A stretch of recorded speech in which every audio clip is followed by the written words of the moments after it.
नमस्कार। आप देख रहे हैं भास्कर न्यूज़ और आपके साथ मैं हूं सुनील दत्त तिवारी।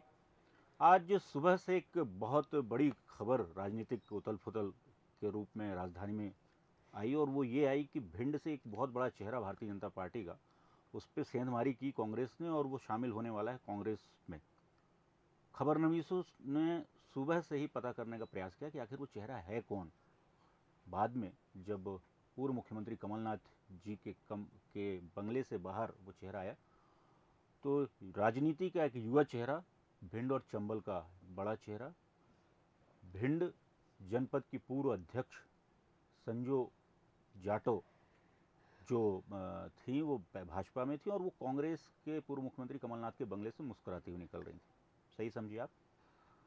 आज एक बड़ी राजनीतिक उथल पुथल के बीच कांग्रेस ने एक घेराबंदी करते हुए संजू जाटव जो पूर्व भिंड जनपद अध्यक्ष हैं, उनको अपने खेमे में शामिल किया और ये संभावना भी टटोली जा रही है कि शायद गोहद से वो कांग्रेस का चेहरा होंगे। इस बीच में हमारे साथ में संजू जाटव जी हैं। संजू जी, आपका बहुत स्वागत है भास्कर न्यूज़ में। और हमारे साथ हमारे चार हेड प्रियंका वर्मा जी भी हैं। प्रियंका जी, आपका स्वागत है। आपको भी कुछ शब्द बाण चलाने हैं संजू जाटव जी के ऊपर। संजू जी, पहला प्रश्न आपसे ये, एक बहुत कुछ दिया आपको भाजपा ने, भारतीय जनता पार्टी ने, जनपद अध्यक्ष जैसे एक सम्मानित पद दिया और एकदम से विचारधारा में परिवर्तन सिर्फ टिकट के लिए, उपचुनाव के लिए, गोहद विधानसभा के लिए। देखिए, मैं एक बात पहले स्पष्ट कर देना चाहती हूँ कि मुझे भाजपा ने जनपद अध्यक्ष नहीं बनाया और ना ही उन्होंने मेरे लिए कुछ ऐसा मतलब मेरे लिए कोई ऐसी मदद की मेरा सम्मान बढ़ाने के लिए या कोई पद देने के लिए। मैं जनपद अध्यक्ष बनी तो उस समय मुझे बीएसपी के जो डॉक्टर रामलखन जी हैं उनका सहयोग मिला था। उन्होंने हमारी मदद की थी और इससे हम अध्यक्ष बने। उसके बाद बीजेपी वालों ने तो मुझे निपटाने के लिए पूरा प्रबंध कर लिया था। उनको ये कतई रास नहीं आया कि मैं बीएसपी के तरफ से अध्यक्ष बनी या डॉक्टर रामलखन जी ने मेरा सहयोग क्यों किया। ये बात उनको खल गई। उसी समय से उन्होंने मुझे निपटाने का या मेरा अध्यक्ष पद छीनने का पूरा प्रयास शुरू कर दिया। 6 महीने होने के बाद उन्होंने मेरे खिलाफ षड्यंत्र रचा और मेरा पद भी जाने वाला था और मेरे ऊपर एफआईआर भी कराने का पूरा व्यवस्था उन्होंने जमा ली। उसके बाद जब मुझे जानकारी मिली तो मैंने उन लोगों से संपर्क किया तो उनका कहना ये था कि आप बीजेपी ज्वाइन कर लीजिए, जिससे आपका पद बच जाएगा। इस वजह से मजबूरन मुझे बीजेपी ज्वाइन करनी पड़ी। तो ये आपकी जो राजनीतिक यात्रा है बसपा से बीजेपी में आने वाली, जी, एक्सीडेंटल कोइंसिडेंटल? जी, मैं ये भी स्पष्ट कर देना चाहती हूँ कि मैं बीएसपी की सदस्य भी नहीं रही हूँ। मैंने कोई वहाँ पार्टी में कोई सदस्यता नहीं ली और ना ही मैंने कोई बीएसपी में कभी कोई कार्य किया। बीएसपी के जो डॉक्टर रामलखन जी थे, उन्होंने मेरा सहयोग किया। मैंने कोई पार्टी ज्वाइन नहीं की, मैंने कोई किसी भी पार्टी में काम नहीं किया है। मैंने पहली बार सदस्यता ली है तो ओनली बीजेपी में ली थी, वो भी मजबूरन कहो या कैसे भी कहो, पर ली मैंने सदस्यता बीजेपी में और आज की डेट तक, सुबह तक मैं बीजेपी में ही हूँ, मतलब या हूँ या थी। लेकिन मैंने कोई पद नहीं, कभी कोई पार्टी नहीं बदली। लोगों का कहना है कि वो बीएसपी से बीजेपी में, बीजेपी से कांग्रेस में, ये तो दल बदलती रहती हैं। ये बिल्कुल गलत बात है। मैंने कोई दल नहीं बदला है। आप पहले क्लियर कर लें इस बात को कि मैंने कभी सदस्यता ली या नहीं ली, तब हम पर आरोप लगाएं कि मैंने पार्टी बदली या दल बदले। लेकिन जिस तरह से हमने देखा है कि नरोत्तम जी का भी आपके प्रति काफ़ी सहयोग रहा और इसके बाद अगर हम ये देखते हैं तो ये हृदय परिवर्तन किस तरह से, क्यों? नहीं, ऐसा तो नहीं है। ये तो कहीं से कहीं तक सच नहीं है। अच्छा, जिस तरह से हमने हमेशा देखा है कि पार्टी ने भी आपको जनपद का अध्यक्ष बनाया और इसके बाद अगर हम ये कहें कि ये मोह भंग हुआ या महत्वाकांक्षाएं जो थी हमारी कई बड़ी थी, या ये वजह रही है हमारे साथ? नहीं, मैंने कहा ना कि मुझे बीजेपी ने अध्यक्ष नहीं बनाया। जब मैं अध्यक्ष थी तो निर्दलीय चुनाव होता है जनपद सदस्य का, कोई पद नहीं, कोई पार्टी नहीं होती है उसमें। अध्यक्ष बनने के बाद उन्होंने ऑफर दिया कि आप पार्टी में आएंगी, सदस्यता लेती हैं तो आपका पद बचेगा, नहीं आपका पद भी चला जाएगा। उन्होंने षड्यंत्र रचा मेरे लिए, मजबूरन मुझे पार्टी ज्वाइन करनी पड़ी। काफ़ी लंबा समय रहा इस अंतराल, आपको इस सब चीज़ों के विगत से गुजरना ही पड़ा। तो क्या ये समय था इस वक्त आपका पार्टी को छोड़ देने का, सही समय था ये? समय सही तो उसी दिन था जिस दिन मेरे साथ गलत हुआ, क्योंकि पार्टी के लोगों ने ही मेरा विश्वास कराया था। जो प्लानिंग की ना, जब मैं अपने पद से हटी, मेरा 5 साल का कार्यकाल जो होता है अध्यक्षी का, उसमें मैं 3 साल के बाद अविश्वास मेरा करा दिया गया। तो जो 3 साल बाद अविश्वास करा दिया गया, उसी समय मुझे पार्टी त्याग देनी चाहिए थी, उसी समय मुझे पार्टी छोड़ देनी चाहिए थी। लेकिन मैंने विचार किया, मैंने कहा एक छोटी-सी गलती के लिए मैं उनको इतनी बड़ी सज़ा दूँ, या यूँ कहिए कि पार्टी तुरंत मतलब निर्णय कर लूँ पार्टी छोड़ना, तो ये मेरे लिए सही नहीं होगा। मुझे थोड़ा-सा उनको और समय दिया, मैंने कहा एक बार मुझे शायद मौका मिले, नेक्स्ट टाइम कहते हैं ना सब्र का फल मीठा होता है। तो मैंने वो सब्र किया कि शायद 6 महीने में, साल भर में, डेढ़ 2 साल में कभी शायद पार्टी मेरे लिए कुछ सोचेगी, शायद हो सकता है मेरे लिए कुछ अच्छा सोचा हो आगे के लिए, इसलिए मैंने पार्टी उस समय नहीं छोड़ी। पर मैंने जब देखा 1 साल, 2 साल, शायद 2.5 साल होने वाले हैं, तब से कोई पार्टी का मेरे लिए कोई भी सहयोग तो छोड़ो, कभी पूछ भी नहीं सकते, मतलब वो लोग कभी फ़ोन लगा के ये भी नहीं पूछते कि आपके साथ गलत हुआ, कि हम आपके साथ हैं, चलो आगे कभी किसी चुनाव में आपको मौका देंगे या कहीं कोई पद दे देंगे जिससे सम्मान, आपका सम्मान बना रहेगा, कहीं कुछ नहीं। और जो मैं जिला मंत्री थी, तो उस समय एक फ़र्ज़ बनता है पार्टी का मुझे सूचना देने का, वो भी पूरी तरह से बंद कर दिया गया। मुझे एक तरह से उन्होंने अपना सदस्य, मतलब परिवार का सदस्य समझा ही नहीं। किंतु जैसा हम देखते हैं कि भारतीय जनता पार्टी में महिलाओं को उचित स्थान मिलता है। जी, वहीं अगर हम संगठन की बात करें तो यहाँ 50% की भागीदारी महिलाओं को अभी तक अगर हम देखें तो देखने में आकलन में नहीं है। जी। तो किस तरह से आप इस पैमाने को देखती हैं कि पार्टियों के बीच में?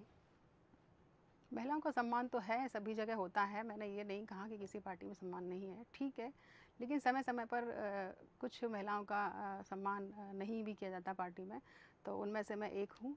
और ये क्यों हुआ, कैसे हुआ, किसने कराया, ये भी अपन नहीं कह सकते, और किस गुनाह की गलती या किस गलती की सज़ा मुझे मिली, ये भी मैं नहीं बता पाऊँगी आपको। संजय जी, आप राजनीति में आई, जी। लोग जानना चाहेंगे पारिवारिक पृष्ठभूमि रही आपकी, आपके आपके परिवार से कोई ऐसा व्यक्ति था जो राजनीति में था, या आपने खुद ही अपने एक रास्ता चुना?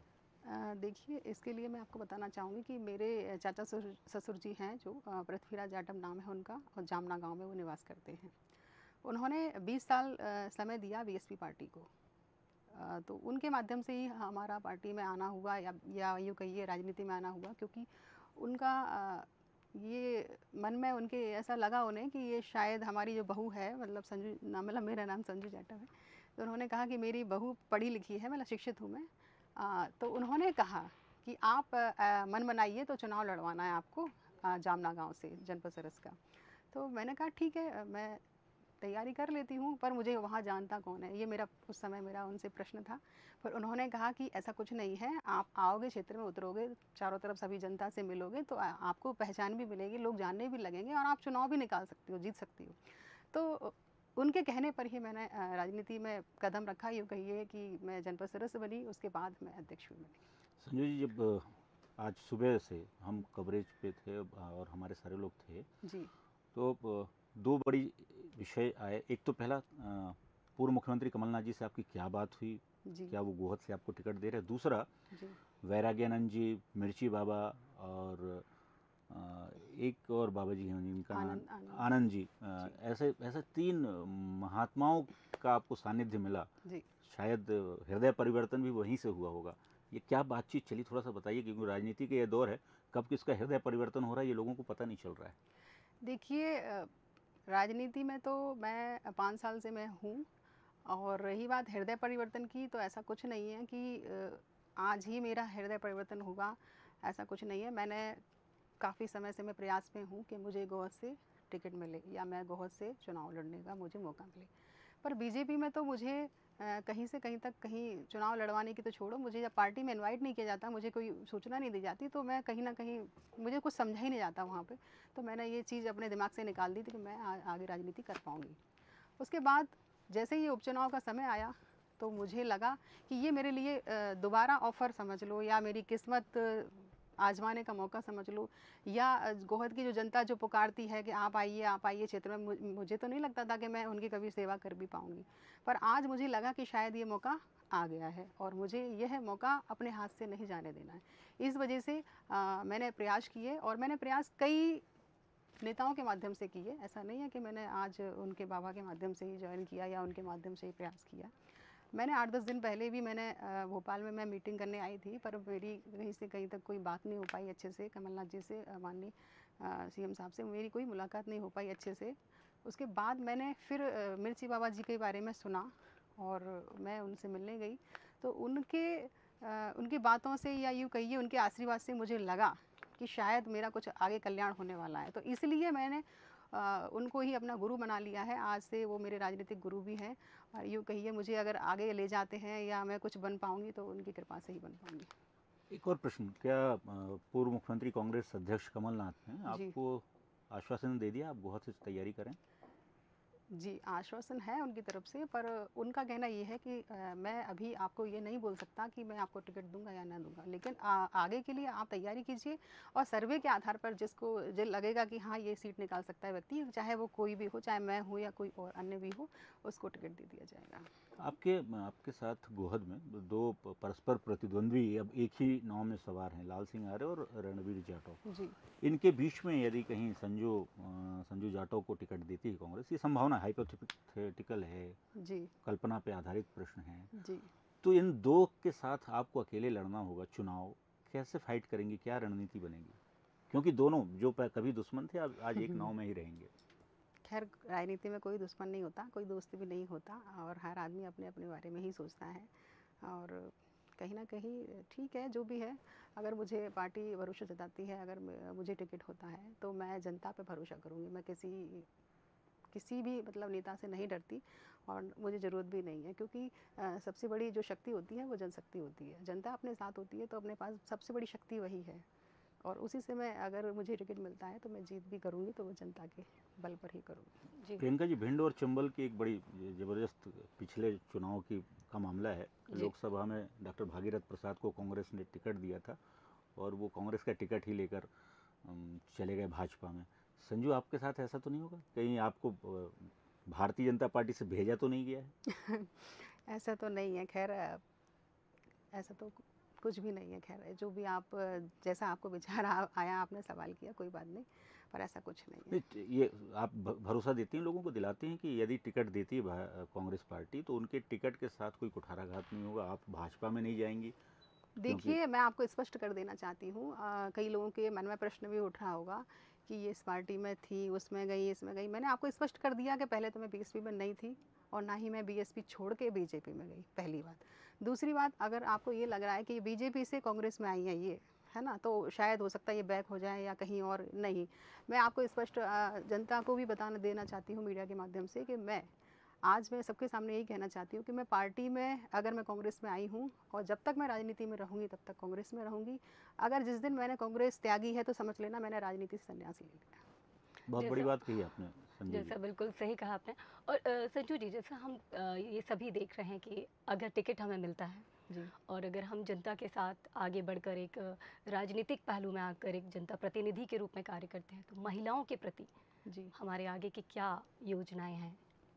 देखिए, महिलाओं के लिए तो मैं शुरू से ही कार्य करती रही हूँ और सबसे ज़्यादा मैंने मैसेज अगर दिया है तो महिलाओं के लिए ही मैंने मैसेज, क्योंकि मैं खुद महिला हूँ और जनपद अध्यक्ष जब तक रही तब तक मैंने जितना ज़्यादा हो सका मैंने जनता के बीच जाके संदेश दिया, तो महिलाओं को आगे आने का संदेश दिया।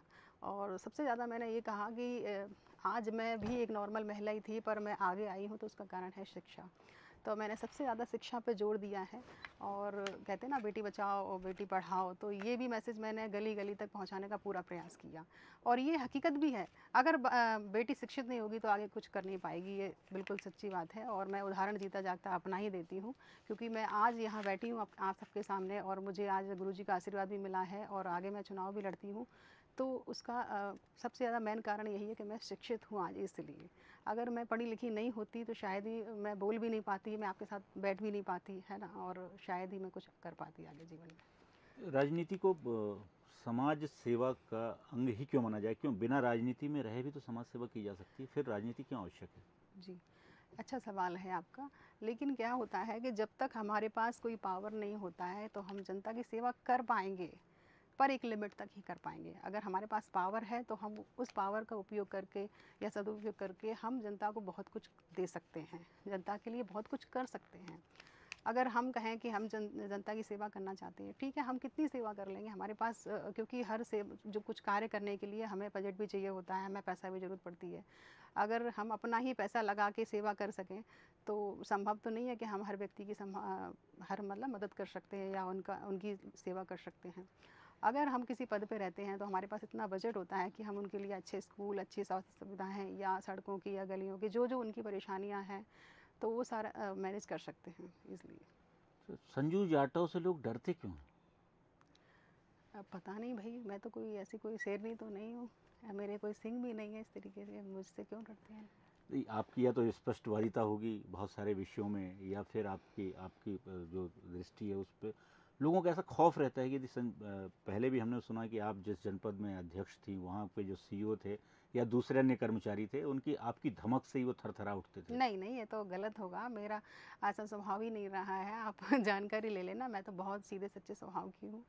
और मैंने तो कभी किसी पे प्रेशर भी नहीं बनाया, ना कोई डरा के धमका के काम करने का मेरा एक तरीका भी नहीं रहा। मैं बहुत नॉर्मल होके ही काम करती हूँ और एक भाईचारे की भावना रख के ही मैं सबसे मिलती हूँ, चाहे वो अधिकारी, कर्मचारी कोई भी हो।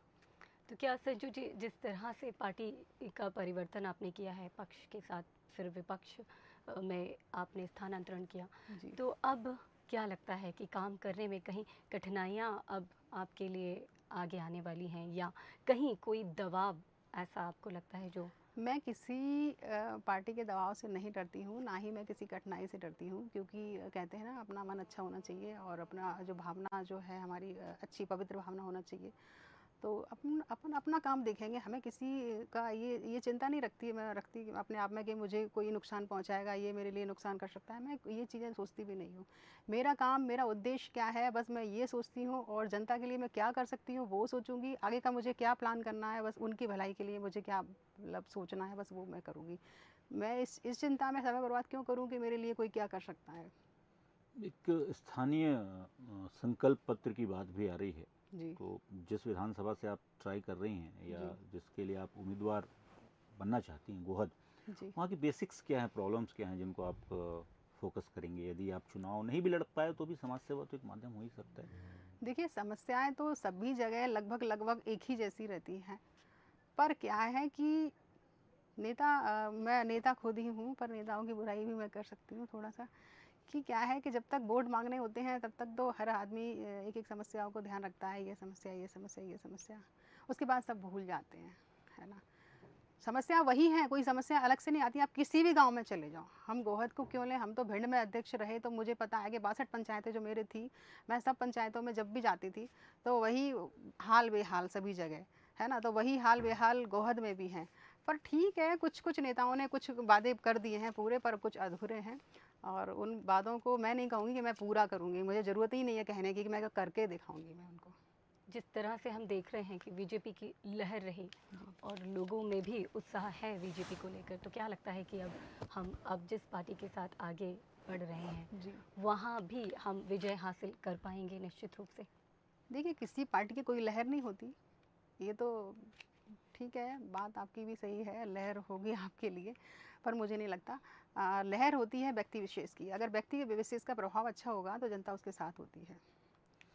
संजू, आप कम उम्र में जनपद अध्यक्ष बन गई जी। और राजनीति अनंत सीमाओं का क्षेत्र है। जी। आपकी महत्वाकांक्षा कहाँ तक जाती है? देखिए, मेरी महत्वाकांक्षा बहुत ज़्यादा तो नहीं है, पर मैं विधायक बनना चाहती हूँ बस। मैं विधायक बन के जनता की सेवा करना चाहती हूँ। मैं इतना बड़ा भी नहीं बनना चाहती कि मैं जनता से दूर ही हो जाऊँ। कई लोग क्या है, मंत्री की मतलब ऊँची सोच रखते हैं, फिर वो मंत्री बन जाते हैं। वो इतने व्यस्त हो जाते हैं कि जिस जिस जगह से चुनाव लड़ के जाते हैं, उनकी सेवा ही नहीं कर पाते, उनके पास समय ही नहीं होता। तो मैं इतना बड़ा भी नहीं बनना चाहती कि मैं जनता से कट जाऊँ। एक और प्रश्न। जी। ज्योतिरादित्य सिंधिया कांग्रेस छोड़कर भाजपा में शामिल हुए और कहते हैं कि ग्वालियर चंबल अंचल में उनका काफ़ी प्रभाव है, बहुत बहुत बड़े कद के नेता हैं ज्योतिरादित्य सिंधिया जी। जी।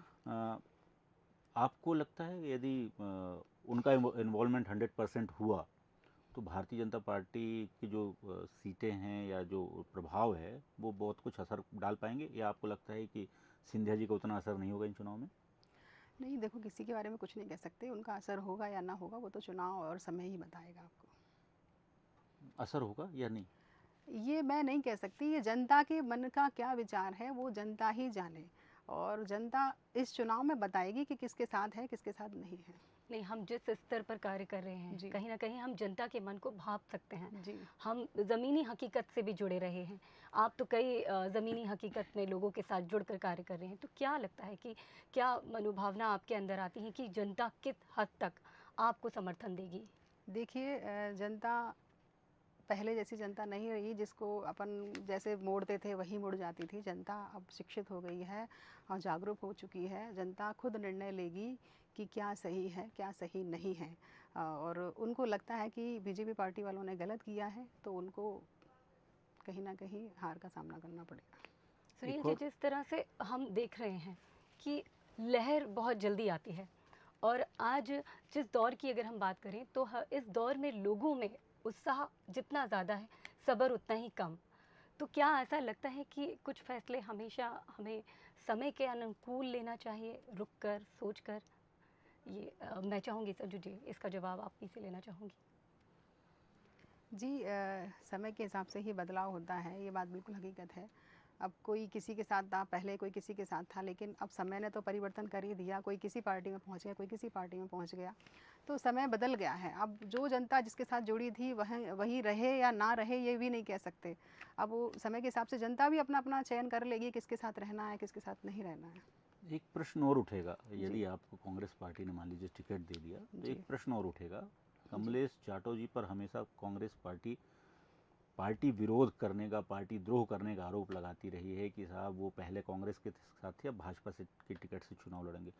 संजू जाटव को यदि कांग्रेस टिकट देती तो वो मामला तो खत्म ही हो जाएगा कि साहब आपने भी पार्टी बदली, उन्होंने पार्टी बदली, तो लोगों उन दोनों का जो है आत्मा परिवर्तन इसलिए हुआ क्योंकि उन्हें कहीं ना कहीं विधायक की टिकट चाहिए। नहीं, वो किसी के माध्यम से गए, वो किसी के या कहिए कि वो किसी को गुरु मानते थे, वो गुरु जी के साथ ही मुड़ गए हैं। आप भी गुरु मानते हैं ना मिर्ची बाबा को? नहीं भई, ये तो मैंने नहीं कहा कि वो तो हमारी पार्टी बीजेपी में से आके कांग्रेस में आज तो नहीं आए कि मैं उनके पीछे आज आई हूँ, ऐसा तो नहीं है ना। उनका और हमारा मैटर तो अलग-अलग है।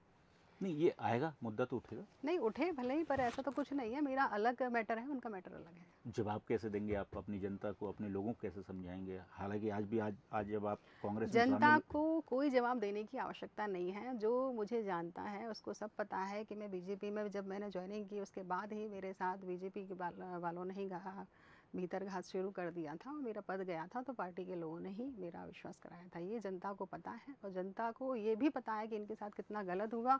फिर भी ये इन्होंने पार्टी नहीं छोड़ी। 2 साल तक मैंने सब्र भी किया और इंतजार भी किया। अंतिम प्रश्न ले लें प्रियंका जी। जी। जो कांग्रेस की रीति नीति है उससे कितना प्रभावित हैं आप, और कांग्रेस के ऐसे 5 कौन से प्रमुख योजनाएं हैं जिनको लेकर आपको लगा कि नहीं ये बेहतर है और इसके साथ हम जा सकते हैं? संजय जी। जी आपसे पूछ रहा हूँ, जी। ऐसी कौन सी 5 प्रमुख योजनाएं हैं कांग्रेस की जिसने आपको प्रभावित किया और आपको लगता है कि बीजेपी से बेहतर योजनाएं हैं और इसको लेकर हम जनता के साथ जा सकते हैं, जनता का दिल जीत सकते हैं? देखिए, पार्टी की योजनाएँ तो बहुत सारी हैं, बीजेपी की भी थी और इनकी भी हैं, पर क्या है कि कुछ योजनाएँ ऐसी थी जिसमें उन्होंने, जैसे माननीय मुख्यमंत्री शिवराज सिंह चौहान जी ने उस समय योजनाओं के बारे में मुझे जैसे घोषणाएँ कर दी थी कि उनको, जैसे कि बच्चों को जैसे डिलीवरी होती है महिलाओं के लिए ये पैसा, वो पैसा, किसानों के लिए ये पैसा, बच्चियों के लिए ये पैसा, तो वो सारी जो उस समय जो रेट दी थी उन्होंने 6,000 5,000 उससे दुगनी रेट मतलब इन्होंने दी है। शादी के लिए, विवाह के लिए, बच्चों के लिए, डिलीवरी, हर चीज़ के लिए बढ़ा दी है। तो मुझे काफ़ी खुशी हुई थी जब मुझे पता चला था कि कांग्रेस सरकार ने इतना बड़ा फैसला कर दिया है। जो सुविधाएँ वो देते थे उसको उसको दुगना कर दिया है, सुविधाओं को या उनकी जो रेट को। तो मुझे बड़ी काफ़ी खुशी हुई। मैंने कहा बढ़िया किया है इन्होंने, और इन्होंने सच्चे मायने में इन्होंने सेवा की है। तो आज हम आपकी चर्चा आपसे करा रहे थे, आपकी मुलाकात करा रहे थे। भारतीय जनता पार्टी से कांग्रेस में ज्वाइन की, भिंड जिले का एक युवा चेहरा जो राजनीति में सक्रिय है लगातार, और संभावित ये भी है कि जिस प्रकार की स्थितियां बन रही हैं गोहद के संभावित उपचुनाव में कांग्रेस के चेहरे के रूप में ये सामने आए। संजू जाटव, जिनकी अपनी खुद की पृष्ठभूमि भी है, उन्होंने बताया पारिवारिक पृष्ठभूमि है में से हैं और राजनीति को जनता की सेवा के लिए इस्तेमाल करना चाहती हैं। जनपद अध्यक्ष रहते हुए भी उन्होंने बहुत सारे काम किए, लेकिन कहते हैं ना कि राजनीति में कोई स्थायी मित्र नहीं होता, स्थायी शत्रु नहीं होता। तो संजू जाटव जी को भी आज लगा कि शायद भाजपा अब पुरानी हो गई, कांग्रेस के साथ नई नातेदारी करनी है, नई पार्टी खेलनी है, नई पारी खेलनी है। तो उन्होंने आज कांग्रेस ज्वाइन किया और पूर्व मुख्यमंत्री कमलनाथ के साथ। अभी कांग्रेस में हृदय परिवर्तन नया नया हुआ है, इसलिए बहुत सारी योजनाओं की जानकारी धीरे धीरे लगेगी, लेकिन प्रयास इनका यही होगा कि अब कांग्रेस का हाथ छोड़ा तो फिर राजनीति का साथ कभी नहीं पकड़ेंगी, ऐसा संजू जाटव का कहना है। तो मेरे साथ मेरी सहयोगी प्रियंका वर्मा भी थी इस चर्चा में। प्रियंका जी, आपका बहुत स्वागत। संजू जी, आपको भी शुभकामनाएं आपके अग्रिम भविष्य के लिए, और मुझे दें इजाज़त। आप देखते रहें भास्कर न्यूज़, क्योंकि खबरों का सिलसिला लगातार जारी है। नमस्कार।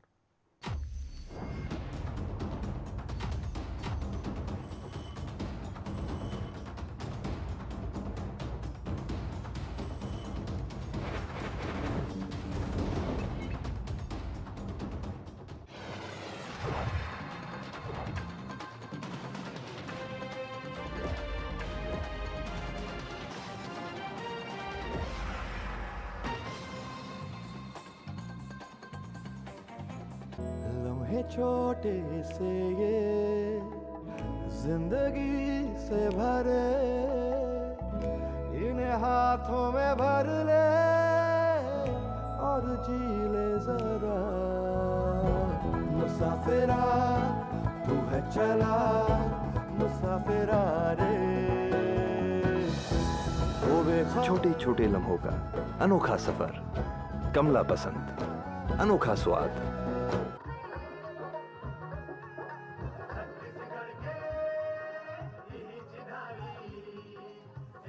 परंपरा से मिला नवाचार, ग्रामीण व्यवस्था ने पहना सरकारी जामा। नरवा गरवा घुरवा बाड़ी होगा पुनर्जीवित। सुराजी गांव योजना लेकर आई सरकार। फसल बचाने को मुख्यमंत्री भूपेश बघेल की पहल। रोका छेका। सबसे पहली जरूरी है हमारे फसल के बचाए के, एकर बर रोका छेका जरूरी है। सरकार के ओर से प्रति गौठान 10,000 रुपया हर महीना दे के फैसला किए गए। हमारे जैविक खातों में बनी आजीविका के अनेक प्रकार के व्यवस्था वो किया जाए। इनमें आप सब लोग बढ़ चढ़ कर हिस्सा लेगा आवश्यकता है। सुराजी गांव योजना में बने गोठानों को अधिक उत्पादक बनाने, खुले घूम रहे पशुओं को बचाने के लिए आया रोका छेका। रोका छेका से बचेगी फसल, बढ़ेगी आय, पशुधन की भी होगी अच्छी देखभाल। नया मुद्दा कि सुप्रीम कोर्ट का इंतजार करेंगे या अध्यादेश लाएंगे। नए मेहमान कांग्रेस से पूछना चाहूंगा, केवल सारगर्भित विश्लेषण, आपको ऐसा नहीं लगता है हर पहलू पर करेंगे चिंतन? आप एफआईआर तो कर नहीं पाते हैं, आप सांप्रदायिकता फैलाते हैं। नई बात क्या है कि आपने इस मुद्दे को तिल का ताड़ और रस्सी का सांप बना दिया। देखिए हमारी खास पेशकश मंथन रात 8 बजे मेरे साथ।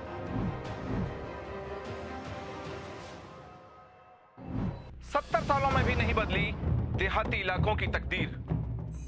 विकास की राह देख रहे ग्रामीणों का हो रहा बुरा हाल। जिम्मेदारों की मिली भगत ने छीन ली सुखों की चादर। सिस्टम की ऐसी ही नाकामियों को हम करेंगे उजागर। देखिए पंचायत में मेरे साथ हर रविवार सिर्फ भास्कर न्यूज पर।